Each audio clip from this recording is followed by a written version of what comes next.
नाम तेरो आरती,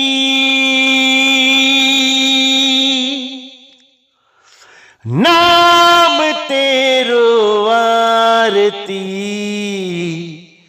नाम तेरो आरती, मजन मुरारे।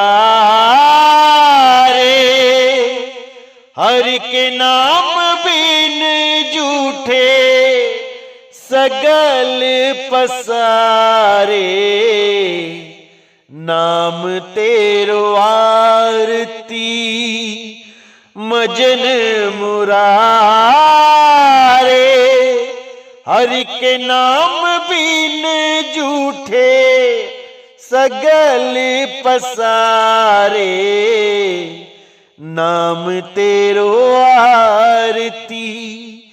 नाम तेरो आसनो, नाम तेरो उर्सा, नाम तेरो केसरो ले छिटकारे, नाम तेरो केसरो ले छिटकारे, नाम तेरो आरती, मजन मुरारे। हरि के नाम बिन जूठे सगल पसारे, नाम तेरो आरती। नाम तेरो दीवा, नाम तेरो बाती, नाम तेरो माला, नाम फूल पाती, नाम तेरो माला, नाम फूल पाती, नाम तेरो आरती, मजन मुरारे। हरि के नाम बिन जूठे सगल पसारे, नाम तेरो आरती। नमस्कार मेरे प्यारे भाइयों, मेरे परम पिता परमात्मा के प्यारे जीव हंसों, मैं बंदी छोड़ से यही अरदास करता हूं कि आप सब मेरे भाइयों का विवेक पहले से ज्यादा और ज्यादा और ज्यादा से ज्यादा बढ़ता ही जाए, और ऐसी कोई दुविधा ना रहे जो मेरे भाइयों के मन में 1% भी भ्रम पैदा कर पाए। मैं बस यही अरदास करता हूं अपने मालिक से, अपने बंदी छोड़ से, कि मेरे भाइयों के सारे कंसेप्ट क्लियर होते चले जाएं। जिस परमात्मा की खोज के लिए मेरे भाई जन्मों जन्म भटके हैं, इस जन्म में अब उनकी ये खोज पूरी हो जाए। मैं बस यही अरदास करता हूं अपने मालिक से। तो मेरे प्यारे भाइयों, आप लोग को बताना चाहूंगा कि बहुत खुशी होती है जब आप लोग मैसेज करके बताते हैं कि हमें हर चीज समझ में आ रही है। अब ऐसा कोई भ्रम नहीं है जो हमारे दिमाग में घर कर पा रहा है। हर भ्रम को हमने बाहर निकाल दिया है और रास्ता बिल्कुल क्लियर हो गया है। अब ऐसी कोई दुविधा नहीं बची है जो 1% भी संदेह पैदा कर पाए। हर चीज बिल्कुल क्लियर होती चली जा रही है, हर चीज समझ में आती जा रही है, और अब तो ऐसी ऐसी वाणी खुलने लग गई है जो पहले केवल हम पढ़ते थे, समझ नहीं पाते थे। तो मेरे भाइयों, यही मालिक की दया होती है, यही परमात्मा की दया होती है जब आपको रास्ता बिल्कुल समझ में आने लग जाता है कि हमने क्या करना है, कहां जाना है। क्योंकि ये 184 से निकल के तो हम आ गए इंसान चोले में, लेकिन अगर इंसान चोला बर्बाद कर दिया तो दोबारा उसी 84 में जाना पड़ जाएगा। बर्बाद करने का मतलब क्या है, इसको अच्छी तरह समझ लो। दो प्रकार से बर्बाद होता है ये चोला। एक तो बर्बाद होता है बिना भक्ति के, यानी पैदा हुए, खाया पिया, बच्चे पैदा किए, मर गए, काम धंधे करते। एक तो ये हो गया बर्बाद करना। और एक बर्बाद तब होता है जब हम भक्ति तो करते हैं अपने अल्लाह, अपने वाहिगुरु, अपने गॉड, अपने भगवान, अपने राम, अपने कबीर की, लेकिन सत भक्ति नहीं कर पाते। भक्ति तो करते हैं लेकिन सत्य की भक्ति नहीं कर पाते। सत्य मतलब आत्मदेव। हम आत्मदेव को नहीं समझ पाते और भक्ति के नाम पे हम क्या करने लग जाते हैं, 52 अक्षरी मंत्रों के जाप। हिंदू राम राम करने लग जाता है, मुसलमान अल्लाहू अल्लाहू करता है, सिख भाई वाहिगुरु वाहिगुरु करते हैं और ईसाई भगवान गॉड की प्रेयर करने लग जाता है। सबके सब 52 अक्षर में ही हैं। चाहे कलमा पढ़ लो, चाहे आरती गा लो, चाहे प्रेयर कर लो, चाहे अरदास लगा लो, सब 52 अक्षर ही है। इसी 52 अक्षर को पहचान के इन 52 से न्यारे हो जाना है, तब सत भक्ति को ग्रहण कर पाओगे। 52 का डोरा जब तक नहीं टूटा तब तक मेरे भाई सत भक्ति नहीं मिलेगी। इसीलिए साहिब ने बोला, जब 52 का टूटे डोरा, सहजे छूटे काल झकोरा, फिर नहीं आए फिर नहीं जाए, सार शब्द में रहे समाए। हम तभी उस सार शब्द में रह पाएंगे जब हम पहले सत्य को जानेंगे। सत्य है क्या? तो इसी सत्य को बताने के लिए बड़े बड़े संत महात्मा इस दुनिया में आते हैं और हमें समझा के सत्य में ही लीन हो जाते हैं। और हमें अपनी पूजा करने के लिए, यानी उनकी पत्थरों की मूर्ति बना के या कैलेंडर लगा के या फोटो लगा के अगरबत्ती जलाना, देसी घी की खड़ी जोत जलाना, ये सब कराने के लिए संत महात्मा नहीं आते। ये तो कर्म कांड में गिना जाता है। संत महात्मा आते हैं हमें सत्य से जोड़ने के लिए कि सत्य क्या है। और जब हम सत्य को जान पाते हैं ग्रंथों के द्वारा समझ के, संतों की वाणियों से, तब ही हम सत्य से जुड़ सकते हैं। अन्यथा हमें पता ही नहीं चल सकता कि ये सत्य होता क्या है। इसीलिए गीता में भी बोला है कि 2 प्रकार के वस्तु हैं इस दुनिया में, एक सत्य और एक असत। असत तो हर प्रकार की देह को बोला गया है और सत्य आत्मा को बोला गया है। आत्मा को जानना ही पड़ेगा, तभी आप इस जीव अवस्था से उठ के आत्म अवस्था में पहुंचोगे और आत्म अवस्था में पहुंच के ही आपको परम गति मिलेगी। परम अवस्था को प्राप्त हो जाओगे, परम आत्मा ही बन जाओगे।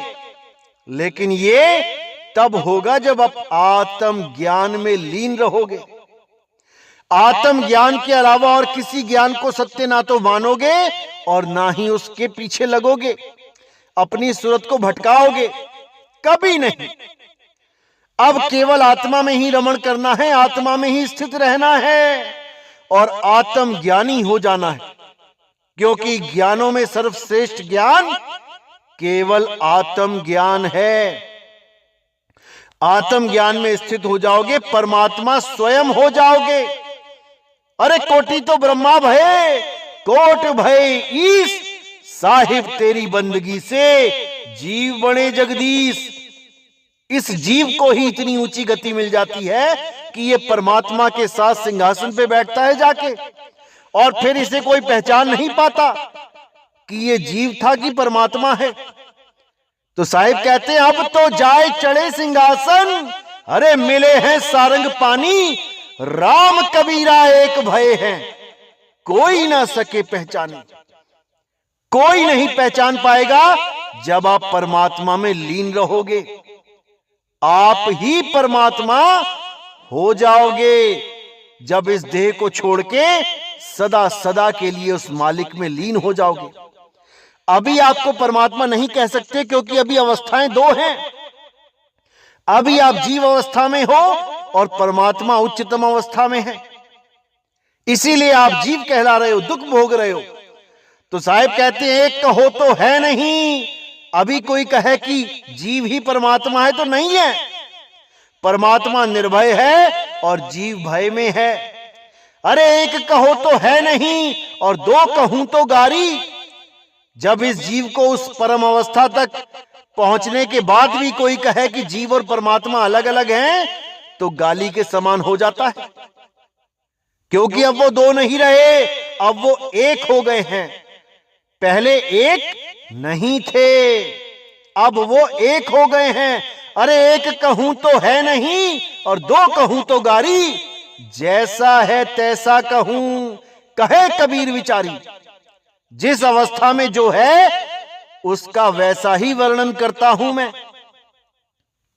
तो इस बात को अच्छी तरह समझ जाना है मेरे भाइयों कि आपने ही परम गति को प्राप्त करना है और किसी की पूजा नहीं करनी है, किसी जड़ की पूजा नहीं करनी है। अगर पूजा या सेवा करनी है तो केवल गुरु की कर सकते हैं, परमात्मा का रूप मान के गुरु की पूजा कर सकते हैं। लेकिन कैलेंडर की, मूर्ति की, पत्थरों की पूजा अलाउड नहीं है। चाहे गुरु की ही मूर्ति क्यों ना बना ली, पत्थर की अलाउ नहीं है। चाहे गुरु की फोटो क्यों ना खींच के अगरबत्ती लगा ली, अलाउ नहीं है। कोई भी जड़ वस्तु की पूजा अलाउ नहीं है। पूजा केवल चेतन सत्ता की करनी है, उस आत्मदेव की करनी है। जो आत्मदेव गुरु में विद्यमान है उसकी पूजा कर सकते हो, लेकिन शरीरों की नहीं करनी होती है। अरे सेवा को दो ही भले, एक संत एक राम, और राम है दाता मुक्ति का, संत जपावे नाम। अगर सेवा करनी है तो संतों की सेवा और परमात्मा की सेवा, ये दो ही सेवा के लायक हैं।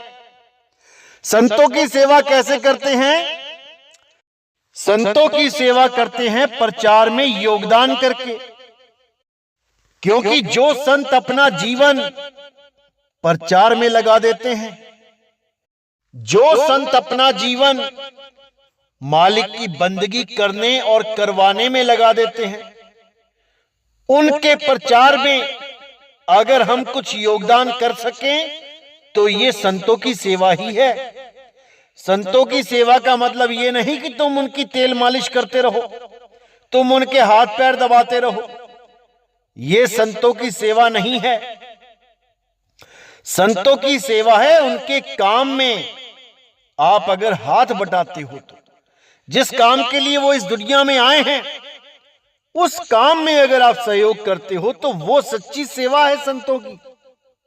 संत यहां पे अपने हाथ पैर दबाने नहीं आते, लेकिन अगर हजारों किलोमीटर संत पैदल चल के नाप देते हैं और अगर आप हाथ पैर दबा भी देते हो तो भी इसमें कोई बुराई नहीं है। लेकिन कोई कहे कि संत बने ही इसलिए हैं कि हाथ पैर ही दबवाने हैं हमने लोगों से, तो वो संत किसी सेवा के लायक नहीं है। क्योंकि बहुत से संत देखे मैंने जो पूरे दिन आश्रमों में पड़े रहते हैं, ना तो किसी जीव को जगाने के लिए वो एक कदम बाहर निकालते हैं अपने आश्रमों से, ना ही कभी कहीं भ्रमण करने के लिए निकलते हैं। खाया पिया और आश्रम पे पड़े रहे, यही काम होता है उनका सारा दिन। और शाम को बढ़िया तेल मालिश करवाते हैं, हाथ पैर दबवाते हैं अपने चेले चपाटों से। ये संतों के लक्षण नहीं हैं। साहिब कहते हैं संत तो चलता भला, एक नदी और एक संत ये दोनों चलते ही भले हैं। ये चलेंगे तो दुनिया की प्यास बुझेगी, पानी की प्यास भी बुझेगी अगर नदी चलेगी, और आध्यात्मिकता की भी प्यास बुझेगी। जब संत चलेगा। नदी ठहर गई और संत ठहर गया तो किसी काम के नहीं रहे। ठहरे हुए पानी में कीड़े पड़ जाते हैं और ठहरा हुआ संत ना तो किसी लोक कल्याण के काम आता है और ना ही उसका कोई जीवन का मकसद रह जाता है। बस खाया पिया और सो गया। बाबा नानक जैसे संतों ने आधी दुनिया घूम ली पैदल चल के जीवों को जगाने के लिए, लेकिन आज के संत ये अपने आश्रमों से बाहर निकलने की हिम्मत नहीं करते। ये सोचते हैं अरे कौन पैदल चले, कौन जाए, कहां जाए, किसे समझाए। अरे यहीं बैठे रहो। जो हमारे गुरुजी ने, हमारे दादा गुरुजी ने जो चेले बनाए हैं, अरे आके पैसा चंदा चढ़ा जाते हैं। क्या करना हमने बाहर जाके, हमारा गुजारा हो रहा है। ऐसी भावना वाले भी संत हैं, लेकिन वो संत कहलाने लायक भी नहीं है, क्योंकि हाथ पैर सलामत होते हुए भी भक्तों के चंदे से अपना पेट पालते हैं। वो संत कहलाने लायक नहीं है, क्योंकि साहिब ने साफ बोला, कहें कबीर कुछ उद्यम कीजिए और आप खाएं औरों को दीजिए। कबीर साहब ने खुद कपड़ा बुनने का काम किया। रविदास जी ने खुद जूते गांठने का काम किया। बहुत से संतों ने काम करते हुए गुरुवाई करी है, शिष्यों को भी तारा है, प्रचार भी किया है और कर्म भी किया है। केवल आश्रमों में बैठ के तेल मालिश नहीं करवाई उन्होंने, या चेले चपाटों से केवल अपनी देह की सेवा ही नहीं करवाई। गांव गांव घूम के हजारों लाखों जीवों को चेताया भी है। असली संत यही होते हैं। ऐसे ही संतों की सेवा करनी चाहिए, जो खुद भी भक्ति करके तर जाते हैं और अन्य जीवों को भी सत भक्ति से जोड़ देते हैं। असल में यही संत सेवा के लायक होते हैं।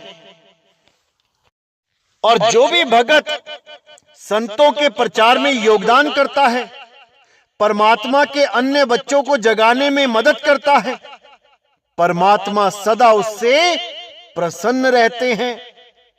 कभी भी कहीं पर भी मुसीबत में मालिक अकेला नहीं छोड़ते। बड़ी से बड़ी मुसीबत को पल में काटने की ताकत रखते हैं मालिक। इसीलिए हमें तन मन धन से उन संतों के प्रचार में योगदान करना ही चाहिए। तो एक तो हो गई संत की सेवा, प्रचार में योगदान, और एक हो गई परमात्मा की सेवा। परमात्मा की सेवा कैसे करते हैं? भजन सिमरन से। भजन सिमरन के द्वारा ही परमात्मा की सेवा की जा सकती है, और कोई रास्ता नहीं है परमात्मा की सेवा करने का। इसीलिए बोल दिया है, सेवा को दो ही भले, एक संत एक राम। या तो सत्संग में प्रचार में योगदान कर लो, या फिर परमात्मा की भक्ति कर लो। अगर समर्थ है तो प्रचार में योगदान करो, अगर समर्थ नहीं हो तो परमात्मा की भक्ति करो। दोनों से ही जीव का कल्याण होता है, परमात्मा की खुशियां प्राप्त होती हैं और सदा सदा के लिए मुक्ति मिल जाती है। आना जाना छूट जाता है, ये जन्म मरण के बंधन टूट जाते हैं केवल सेवा करने से। इसीलिए बोला है, सतगुरु की सेवा सफल है, जे को करे चित लाई। दुनियावी सेवा भी कर सकते हैं और आध्यात्मिक सेवा भी कर सकते हैं। इन दोनों प्रकार की सेवा करने वालों के लिए मालिक के दरवाजे सदा खुले रहते हैं। इसलिए मेरे भाइयों, सेवा तो जरूरी है, बहुत जरूरी है, लेकिन अगर सेवा करने के बाद किसी प्रकार का अहंकार आ गया या गलत सोच आ गई तो वो सेवा किसी काम की नहीं रह जाती, बल्कि आप दंड के अधिकारी हो जाते हो। यही अहंकार आपको 84 में ले जाता है। जैसे बहुत से लोग मैंने देखे हैं, पहले तो ऐसे सोच के आते हैं कि हम बहुत बड़े सेवादार बनेंगे, तन मन धन लगा देंगे, मालिक के नाम पे अपना सिर कटा देंगे, ऐसे भाव लेके भी आते हैं। अपना पूरा जीवन निछावर करने के लिए आते हैं गुरु के चरणों में, लेकिन धीरे धीरे धीरे धीरे उन्हें लगने लग जाता है कि मैं तो बहुत स्पेशल हूं, मेरी वजह से ये प्रचार हो रहा है, मेरी वजह से लोग जुड़ रहे हैं, मेरी वजह से ऐसा हो रहा है, मेरी वजह से वैसा हो रहा है, मेरी वजह से इतनी भीड़ आई है इस पंथ में। कुछ लोग ऐसा सोचने लग जाते हैं और यही उनके पतन का कारण बन जाता है। वो ज्यादा देर टिक नहीं पाते, 1 साल 1.5 साल में ही किनारे निकल जाते हैं, क्योंकि परमात्मा उनको खुद ही इस पंथ से निकाल के बाहर करता है। कैसे करता है? कहते हैं विनाश काले विपरीत बुद्धि। उनकी बुद्धि ही ऐसी कर देता है कि वो खुद ही ऐसा गलत कार्य कर जाते हैं जिससे वो अपने आप ही अपनी नजरों में गुनहगार हो जाते हैं और वो स्वयं ही इस पंथ से किनारा कर लेते हैं, क्योंकि वो ऐसी गलती कर बैठते हैं जिसकी माफी भी वो नहीं मांग पाते, क्योंकि बीच में अहंकार भी आ जाता है कि मैं कैसे माफी मांगू किसी से, मेरी तो कहीं गलती है ही नहीं, मैं तो शुद्ध हूं, पाक हूं, पवित्र हूं, ऐसा हूं, वैसा हूं। इसी भाव में, इसी अहंकार में वो सदा सदा के लिए इस पंथ से दूर हो जाते हैं। ऐसे भी सेवादार आते हैं और कई सेवादार ऐसे भी आते हैं जो गुरु पे ही अधिकार जमाने लग जाते हैं कि जैसे मैं बोलूंगा गुरुजी वैसे ही करें, हर बात मुझे बताएं, कहां जा रहे हो, क्यों जा रहे हो, कितने दिन के लिए जा रहे हो, सारा कुछ जानने की कोशिश करते हैं। ऐसे भी सेवादार हैं, पहले खुद जान लेते हैं, फिर दूसरों को बताते हैं कि मुझे सब पता है गुरुजी कहां जा रहे हैं, क्यों जा रहे हैं, यानी मैं उनका बहुत खास हूं। फिर अपने आप को खास सिद्ध करने में लग जाते हैं, जबकि ये नहीं जानते कि गुरु के लिए सारे शिष्य बराबर हैं। यहां पे ऊंच नीच का भेद नहीं है, सब शिष्य एक समान हैं, कोई खास नहीं है और कोई आम नहीं है, सब बराबर हैं। तो ये जो बाकियों से ऊंचा ऊंचा दिखने की कोशिश करते हैं, ये सब मेरी नजर में आ रहे हैं। सबकी परीक्षा चल रही है और 2023 में रिजल्ट सामने होगा। इसलिए मैं फिर कह रहा हूं, सेवा करनी है तो सेवादार की तरह करो। ये चुस्त चालाकियां, ये ऊंचा ऊंचापन, ये सब यहां नहीं चलने वाला। यहां पर तुम्हें ऐसा हो जाना है जैसे पांव तले की घास, तब समझो कि मुक्ति होगी। अगर यहां पे ऊंचा होने की कोशिश करोगे तो ज्यादा दिन टिक नहीं पाओगे। अगर बाकी संगत से अपने आप को महान समझने की कोशिश करोगे तो टिक नहीं पाओगे। सब एक बराबर हैं, सब एक समान हैं। भक्ति करो और मुक्ति प्राप्त करो, इसके अलावा और कोई टारगेट होना ही नहीं चाहिए।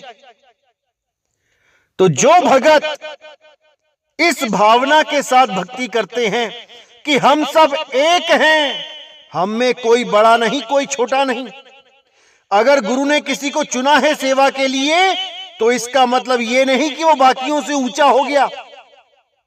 इसका मतलब यह है कि उसके कर्म बाकियों से भी भारी हैं। उसके कर्म काटने के लिए उसको सेवा के लिए चुना गया है कि सेवा करेगा तो कर्म कटेंगे। ना कि कोई ये समझने लग जाए कि जो गुरुजी के साथ रहता है उसके तो बड़े ऊंचे भाग हैं और हम नहीं रह पाते, हमारे बड़े बेकार भाग हैं। ये गलतफहमी दिल से निकाल दो, क्योंकि परमात्मा जिस पे दया करता है घर बैठे पर ही कर देता है। जरूरी नहीं कि तुम हमारे साथ ही घूमो, हमारे पीछे पीछे भागो तभी तुम्हें परमात्मा मिलेगा, ऐसा बिल्कुल नहीं है।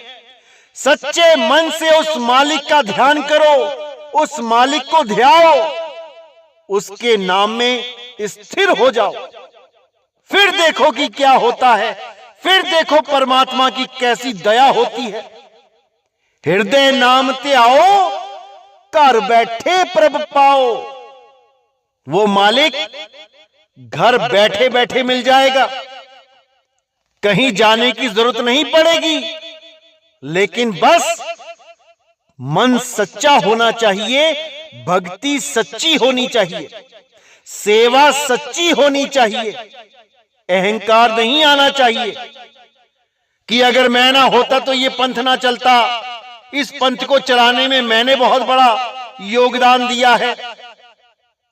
मेरे भाई, जहां मुर्गा नहीं होता वहां भी सूरज उगता ही है। मुर्गा इस गलतफहमी में ना रहे कि मैंने बांग दी है तो सूरज उगा है। ऐसे कई बांग देने वाले आए और कई बांग देने वाले चले गए, लेकिन परमात्मा किसी का मोहताज नहीं रहा कि वो किसी का मोहताज है कि तुम पंथ में आए थे तो पंथ में लोग जुड़ने लग गए थे। इस गलतफहमी से जल्दी बाहर निकल जाओ तो अच्छा है। तो मेरे भाइयों, सेवा करो, लेकिन अहंकार को कभी भी आड़े मत आने देना, नहीं तो सेवा का फल तो साइड में चला जाएगा और अहंकार का फल पहले मिल जाएगा। इस पंथ से भी अलग हो जाओगे और मालिक की भक्ति से भी दूर हो जाओगे, और उसके बाद 1,84 में जो दुख भोगोगे वो अलग होगा। इसलिए मेरे भाइयों, सेवा करो, दिल से करो, लेकिन अहंकार को कभी आगे मत आने दो, क्योंकि जब तक सच्चे मन से सेवा नहीं की जाए तब तक वो सेवा लगती ही नहीं है।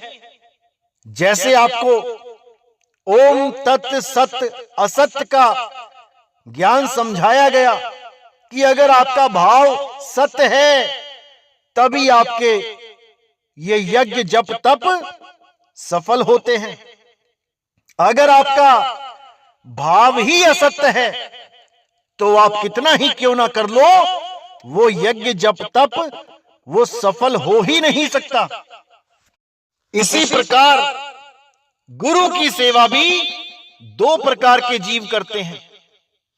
एक तो वो होते हैं जो कुछ सोच के, कुछ मन में इच्छा लेके, कोई दुनियावी पदार्थ की चाह रख के सेवा करते हैं और उस सेवा के फल स्वरूप उन्हें वो दुनियावी पदार्थ चाहिए होता है।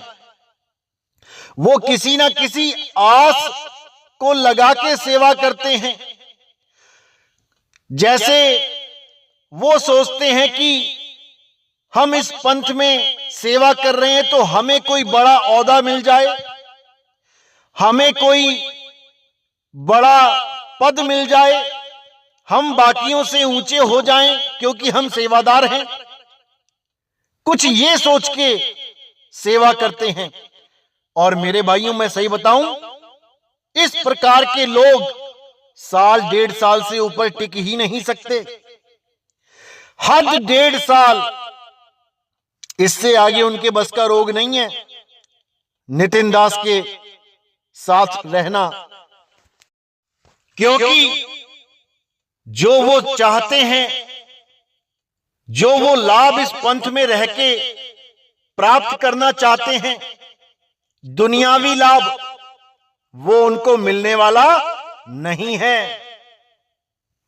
चाहे कोई पद का भूखा हो, मान बढ़ाई का भूखा हो, या और किसी चीज की भूख है, उसको भूखा ही रहना पड़ेगा, क्योंकि ये पंथ केवल परमात्मा की प्राप्ति के लिए चलाया जा रहा है, ना कि दुनियावी पदार्थों की पूर्ति के लिए।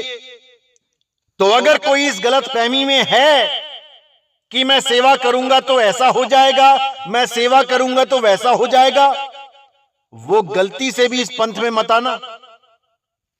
यहां बिन मांगे मोती मिले और मांगे मिले ना भीख। इसलिए मेरे भाइयों, निस्वार्थ होके आना, ऐसे सेवा करना कि परमात्मा से परमात्मा के अलावा कुछ मांगो ही ना। अगर कुछ मांगना है तो परमात्मा से परमात्मा को मांगो। अगर वो मिल गया तो सब कुछ मिल गया समझो। फिर ये दुनियावी भूख खत्म हो जाएगी, फिर कुछ नहीं चाहिए तुम्हें। और ये जितने भी हमारे खिलाफ बोलते हैं कि मैंने नितिन दास का इतना साथ दिया, मैंने नितिन दास का उतना साथ दिया, अरे भाई साथ दिया तो परमात्मा के लिए दिया। नितिन दास से कुछ चाहिए था क्या? और अगर इस आस में साथ दिया कि नितिन दास कुछ देगा, तो तुमसे बड़ा कोई मूर्ख नहीं है। क्योंकि मैं पहले ही सत्संग से बोलता आ रहा हूं कि हमारे पंथ में दुनियावी पदार्थों को प्राप्त करने की इच्छा रखने वाले किनारे से निकल जाओ, पतली गली में से निकल जाओ। यहां पर तुम लोग के लिए कोई जगह नहीं है। ये पंथ ऐसा है जहां बिना मांगे मोती मिलेंगे, लेकिन मांगने पे भीख भी नहीं मिलेगी। इस पंथ में केवल वो लोग आए जिनको दुनियावी पदार्थों की चाह नहीं है। भले वो गरीब क्यों ना हो, भले वो अरबपति अमीर क्यों ना हो, लेकिन अगर दुनियावी इच्छा रखेगा तो इस पंथ में ज्यादा दिन टिक नहीं पाएगा। इसीलिए बार बार कहता हूं कि इस पंथ में केवल वो भगत आए जो केवल और केवल मुक्ति प्राप्त करना चाहते हैं। मुक्ति के अलावा अगर छोटी सी भी आस लगा के रखी दुनिया से, तो इस पंथ में तुम्हारे लिए कोई जगह है ही नहीं। यहां तो वो आए जो अपनी गर्दन कटवाने के लिए तैयार है मुक्ति पद के लिए। अरे शीश दिए जो गुरु मिले तो भी सस्ता जान। शीश देने का मतलब ये नहीं कि तुम सिर काट के दे दो। शीश देने का मतलब है कि अपने अहंकार का सिर झुका दो, अपनी इच्छाओं को खत्म कर दो। जो परमात्मा दे रहा है, जो परमात्मा आपके लिए कर रहा है, उसमें संतुष्ट हो जाओ। उससे डिमांड मत करो। उसको बच्चा मत समझो कि तुम्हारे बार बार कहने पे वो समझेगा कि तुम्हें क्या चाहिए। अरे वो तुम्हारे बिना बोले ही जानता है कि तुम्हें किस चीज की जरूरत है। बिन बोलिया सब किछ जानदा, किस आगे कीजे अरदास। किसके आगे अरदासें कर रहे हो भाई? जो सब कुछ जानता है तुम उसको बताने की कोशिश कर रहे हो कि तुम्हें क्या चाहिए। ये बचपना जितना जल्दी हो सके छोड़ दो।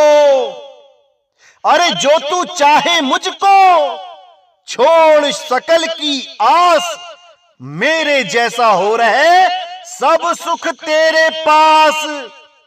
अगर तुमने सारे स्वार्थों को किनारे रख के सेवा सतगुरु की कर ली, तो मेरे भाई तुम्हें जन्म मरण में लाने वाला कोई माई का लाल पैदा ही नहीं हुआ। वो परमात्मा ऐसी दया करेगा, ऐसी दया करेगा कि तुम संभाल नहीं पाओगे। वो जब देगा तो छप्पड़ फाड़ के देगा। इसीलिए मेरे भाई, अगर सेवा करनी है तो ऐसे करो जैसे सब मालिक का ही है। तुम केवल एक नौकर हो, नौकर से ज्यादा कुछ नहीं।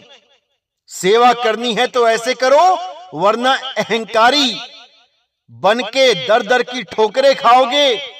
उस सेवा का कोई फायदा नहीं, कोई लाभ नहीं। और अगर सेवा के बदले तुम्हें कुछ चाहिए, कुछ डिमांड है तुम्हारी, कुछ आस लगा रखी है, तो मेरे भाई वो आस टूटेगी। दुख पाओगे, रोगे, चीखोगे, चिल्लाओगे कि मैंने इतनी देर सेवा करी, मैंने इतने साल सेवा करी, मुझे कुछ मिला नहीं। दुनियावी पदार्थ, इच्छाएं, वो भाई नहीं मिलने वाली।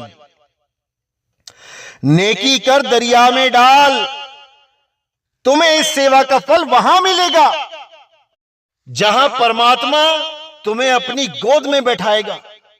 जैसे ध्रुव को उसकी मां ने सही गाइड किया कि बेटा, जिस पिता के गोद में तू बैठना चाह रहा है, तू रो रहा है, तुझे बैठने नहीं दिया जा रहा, ये गोद तो कुछ सालों के लिए है। कितने दिन बैठोगे इस गोद में?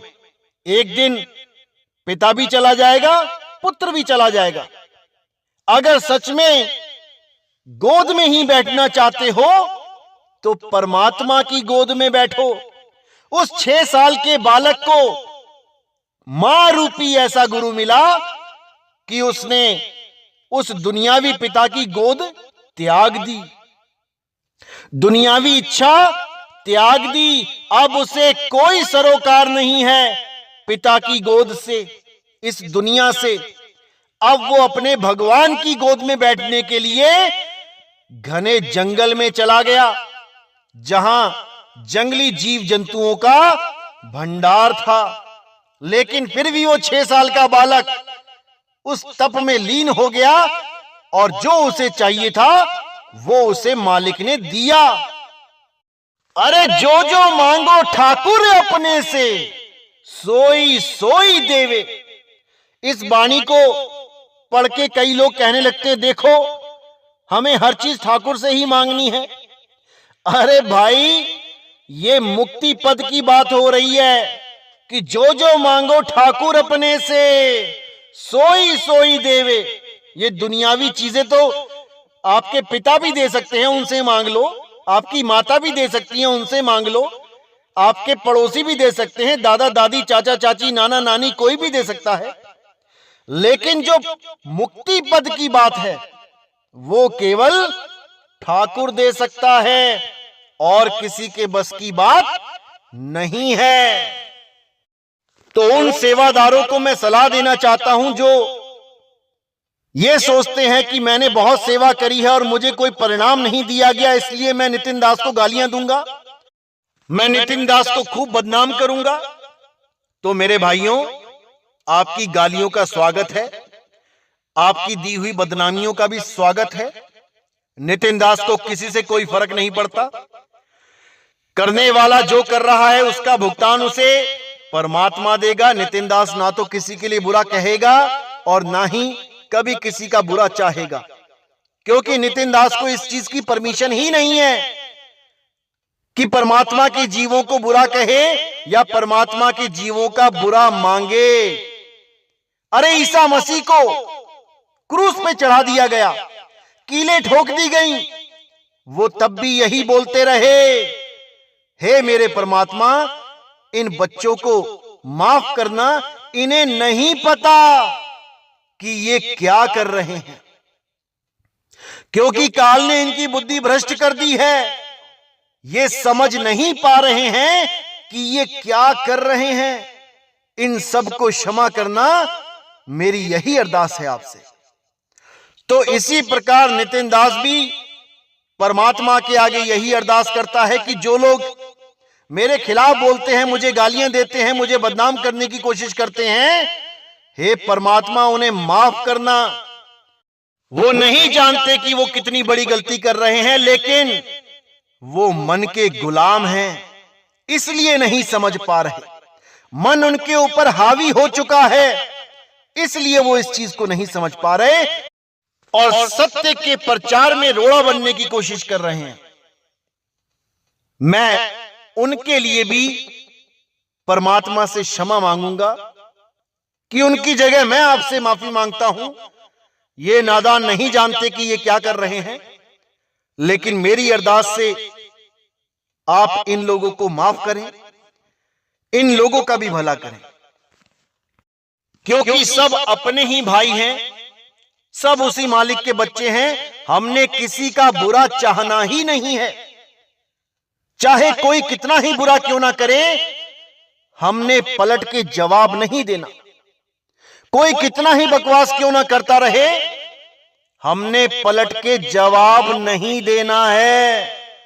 यही कबीर साहब का सिद्धांत है और हमने इस सिद्धांत पे अटल होके चलना है, अटल होके चलना है।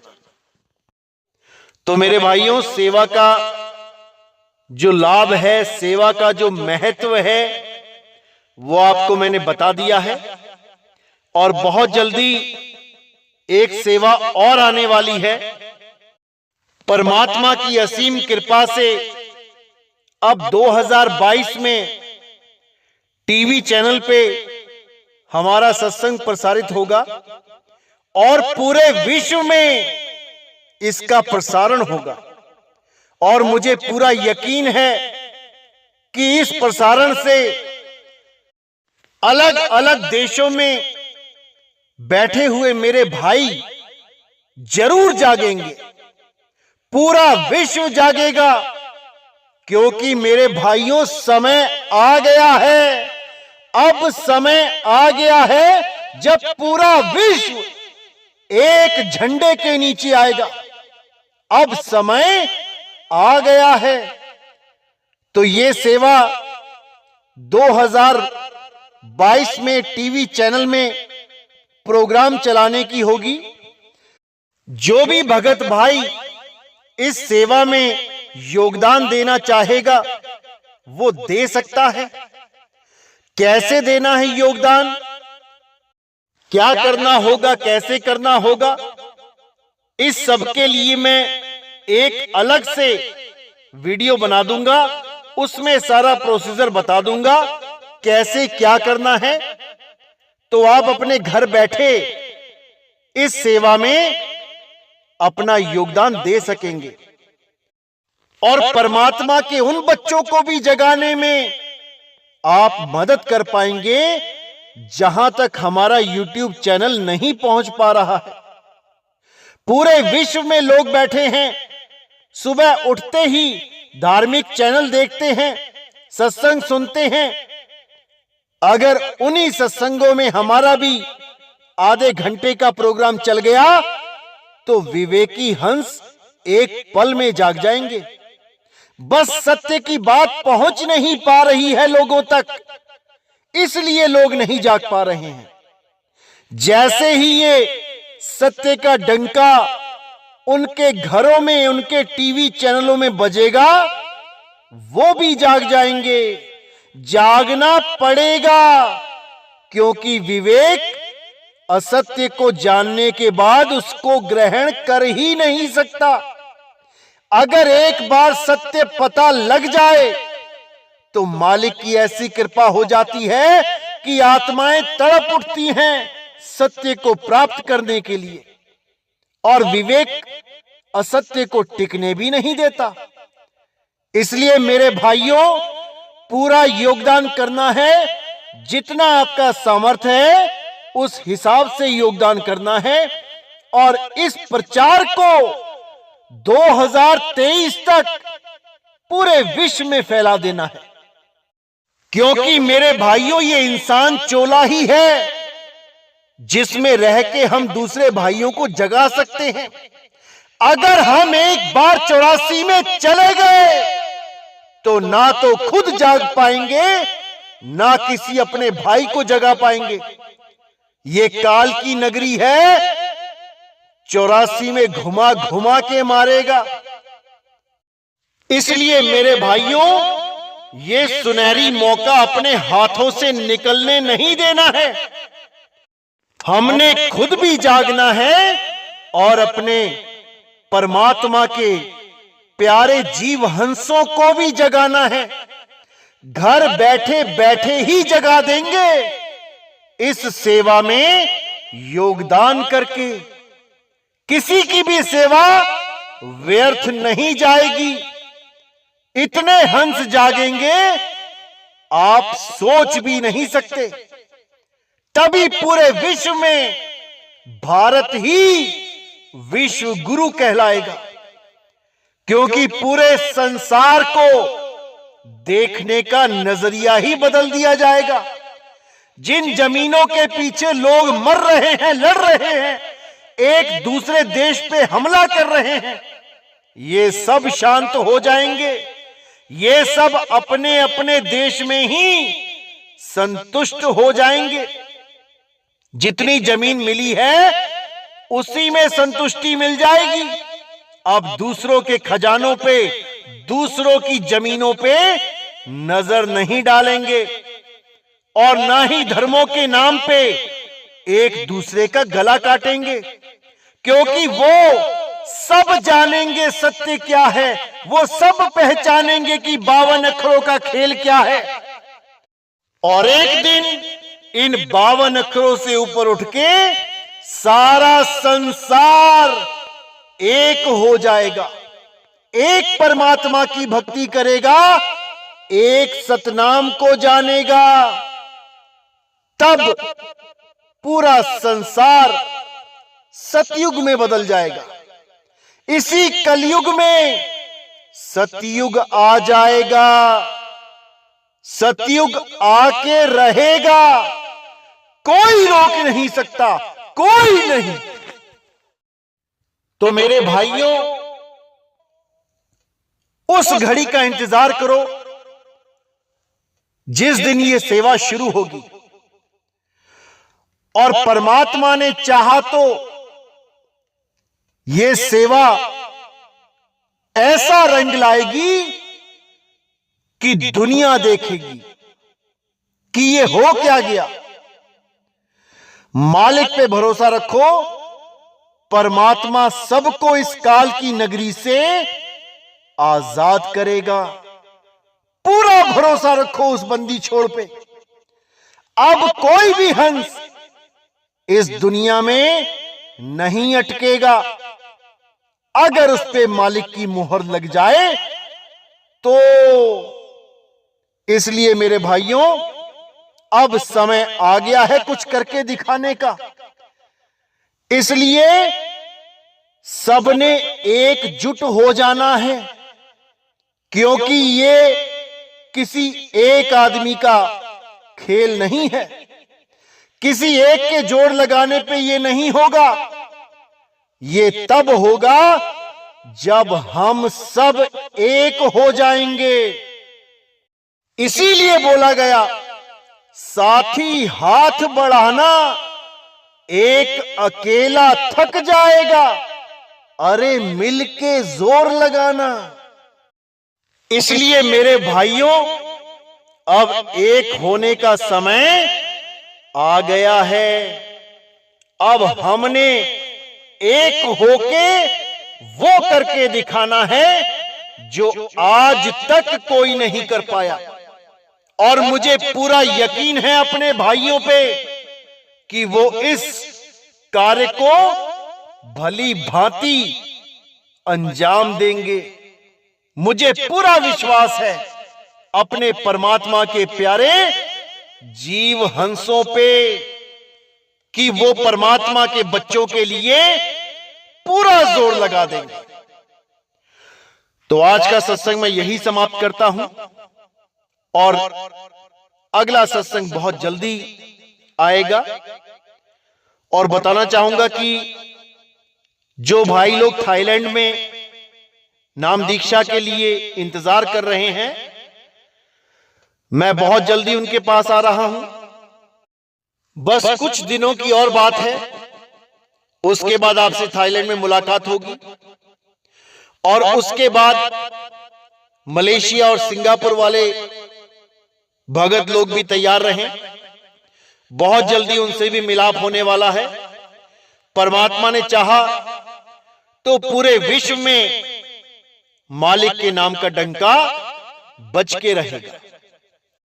और इसी के साथ एक खबर और देना चाहता हूं कि जनवरी में हरियाणा, दिल्ली, राजस्थान और मध्य प्रदेश तैयार रहे। नाम दीक्षा प्रोग्राम जनवरी में होगा और उसके बाद फरवरी में महाराष्ट्र, कर्नाटक, गोवा और गुजरात, यहां के भगत भाई तैयार रहे। जो भी नाम दीक्षा लेना चाहता है वो फोन करें या मैसेज के द्वारा संपर्क करें। उनको एड्रेस बता दिया जाएगा कि कहां पे प्रोग्राम फिक्स हुआ है और उसके बाद आगे से आगे प्रोग्राम बनते चले जाएंगे। आपको इंफॉर्मेशन मिलती चली जाएगी, आपको हर चीज बता दी जाएगी। इंतजार करें। तो आज का सत्संग मैं यहीं समाप्त करता हूं और बहुत जल्दी आगे और गुप्त भेदों का खुलासा होता रहेगा। तब तक के लिए मुझे विदा करें।